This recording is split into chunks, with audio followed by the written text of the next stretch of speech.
As a final section for your market research, we're going to be conducting a SWOT analysis on your product idea and industry.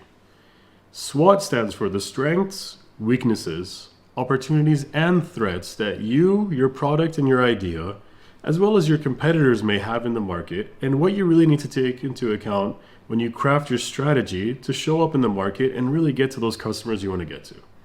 So we're going to dive right into it. When we start out with strength, there are many different aspects to look into. We're going to go through 5 of them, then I'm going to show the rest on the screen so you can look at them, as well as the guided description and metrics that I would like for you to focus on. So a few of the most important ones for strengths would be the unique product offerings. What are the business's distinct products and services of my own business as well as my competitors?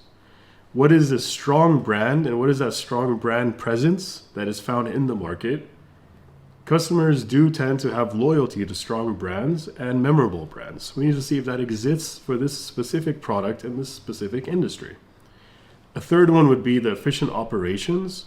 What is operational efficiency of the business that is being taken into account if it was in either the shipping processes, the warehouse processing, how a customer places an order, or even the manufacturing. Another one would be, for example, a talented team.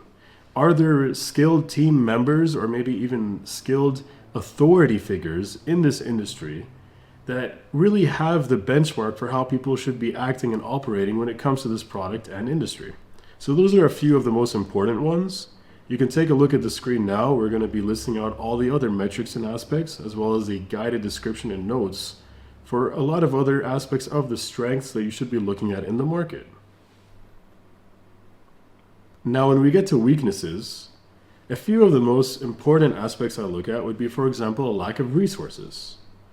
What are resource constraints of my business and other businesses, if it was financial or material or anything else, that could really affect how wide of a net I can cast when I'm looking at my digital footprint and digital traffic of the e-commerce business? Another weakness could be, what is a poor brand recognition? Maybe we don't have strong brands. Maybe there isn't that one logo or that one brand that really calls customers when it comes to this product. This is where we think of a brand like Coke or Pepsi when it comes to soft drinks, and how people tend to gravitate towards them in any circumstance or anywhere in the world, really.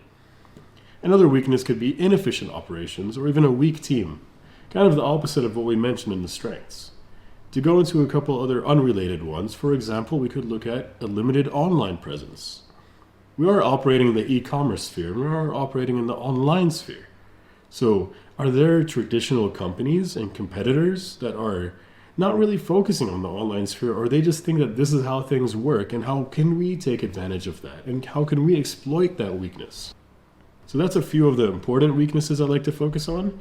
Now you can look at the other metric aspects and other guided description and notes of the other weaknesses that you could be looking at when you're evaluating the weaknesses of yourself and the competition in the market. The next aspect I'd look at for the SWOT would be the opportunities.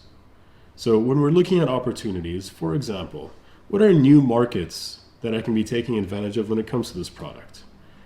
Are there different industries when I talk about new markets, or could it even be different geographic markets? They are both relevant and they're both important in terms of your growth and opportunities.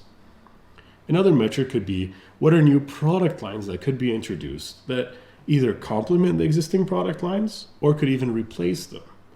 Those are opportunities to replace the existing products of your competitors or improve on something they offer to really get that competitive edge over them and really compete with these existing consumers and existing competitors. Another opportunity could be, what are market disruptions that I can take advantage of? What are disruptive trends or technologies that my business can leverage to really hit that industry strong and hit the ground running? It could be AI, it could be augmented reality, maybe 3D imaging when it comes to my furniture idea. So those are a few of my favorite and most important aspects to look at when it comes to opportunities. You can see the remaining ones on the screen now. These are the different metrics I would focus on, and what are guided descriptions and notes to really help you find that metric online. When it comes to threats, a couple of the most important metrics I would look at would be, for example, new competitors. Is this an increasingly competitive environment? Or is it a pretty traditional environment with established competitors that not too many people have really tried to come in and disrupt. That is a threat. It could be something that you know yourself. If you become an established business in this industry, are there many people that will come and try to fight you for that market share? Or are there many barriers of entry to market shares? Another threat, for example, could be cybersecurity threats in our online world. You are an e-commerce business. You will have a lot of very private data and very sensitive data of customers that could be stored in your business. So are there a lot of threats? Are there a lot of risks associated with hacking or cybersecurity? We have to take those into account. Another one could be the amount of fraud and chargebacks that customers could actually be pushing in this specific industry. Chargebacks are whenever a customer could fraudulently, or sometimes not fraudulently, say that they didn't place that order or they never received their item and try to get their money back after placing an order and getting a product from you. Is this an industry that has a abnormally large amount of chargebacks or just a very standard rate? So those are some of the most important metrics I like to look at. Here are some of the other metrics you could be focusing on and the guided description and notes right now on the screen as well.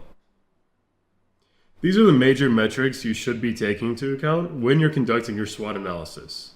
So by now, you should have a comprehensive idea as to what the landscape of your industry looks like, what are the strengths, weaknesses, opportunities, and threats in the industry. We do also offer Document 1.6 in the document kit to give you a visual representation of your SWOT analysis. So now we have a great idea about our industry. Let's dive into MFP2, our ideal customer analysis, to understand who our ideal customer is and who's going to be buying our product.